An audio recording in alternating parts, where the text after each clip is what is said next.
Yun o, labas na naman. Uwian na naman. Right.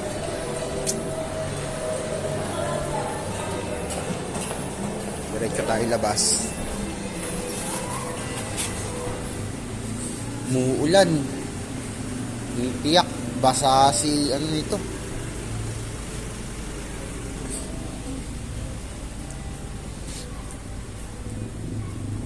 Muulan guys. Harap pala ng McDo. Harap ng McDo. Kung saan yung pupuntahan sana natin na Paris Kambing is di natin naabutan. Sarado na. Sayang, hindi natin naabutan yung Paris Kambing. Ito pala yung location niya. Ang boat area niya. Yan. Yan, boat area niya. Ayan o. Arniela Paris Kambing. Yan. Harap siya ng McDo. Ngayon, susubukan sana natin tikman tong Paris Kambing na to.